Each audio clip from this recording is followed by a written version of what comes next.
మరో కథనాన్ని అనుసరించి భీముని కొడుకైన ఘటోత్కచుడు ఈ ప్రదేశాన్ని తన నివాస స్థానం చేసుకున్నందువల్ల గడిదం అనే పేరు ఏర్పడిందంటారు. అలాగే పాండవులు వనవాస కాలంలో గడిదం కొండపై నివసించారని, భీముడికి హిడింబికి ఇక్కడే ఘటోత్కచుడు పుట్టాడంటారు. ఆ కారణంగా ఈ క్షేత్రాన్ని ఖటదం అని పిలిచేవారు. ఖటదం కాస్త గడిదంగా అనంతర కాలంలో రూపుదిద్దుకుంది. గాయత్రి ఆలయపు కొండల దారి పక్కగా చిన్న దుకాణాలున్న రహదారిననుసరించి శ్రీ లక్ష్మీ వెంకటరమణ స్వామి దేవస్థానానికి చేరుకోగలం.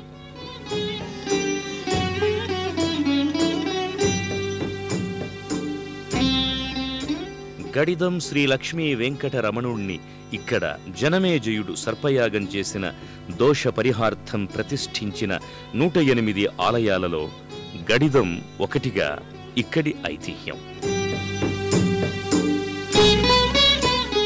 గడిదం శ్రీ లక్ష్మీ వెంకటరమణ స్వామి దేవస్థానం అతి విశాలమైన ఆలయం.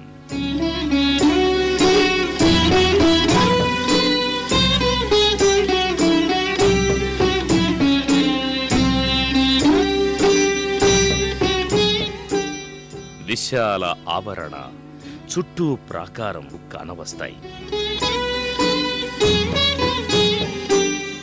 ప్రధానాలయ ప్రవేశ ద్వారం దగ్గర ఎడమవైపు హనుమ, కుడివైపు గరుడు నమస్కార ముద్రతో దర్శనీయులవుతారు. ఆలయం ఎదురుగా ఎత్తైన ఆంజనేయ స్వామి విగ్రహం దాసాంజనేయ మూర్తిగా సాక్షాత్కరిస్తుంది.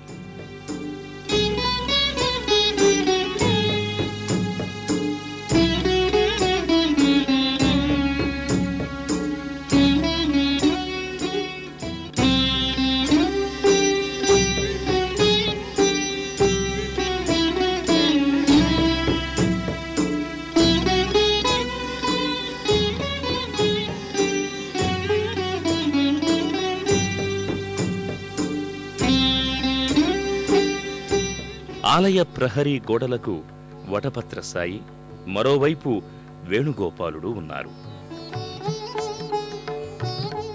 సప్త కలశాలతో ప్రధానాలయ శిఖరం వివిధ దేవీ దేవతామూర్తులతో నేత్రపర్వంగా కానవస్తుంది.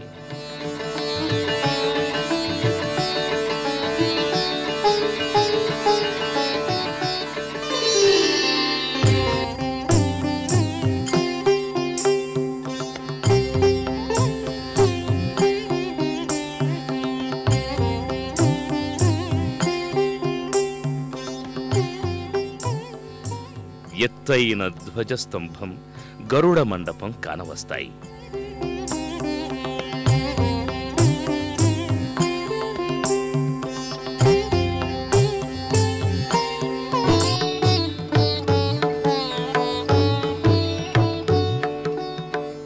రాతి ధ్వజస్తంభమే కాక ఇత్తడి పోతతో గల ధ్వజస్తంభం కూడా సందర్శించగలం.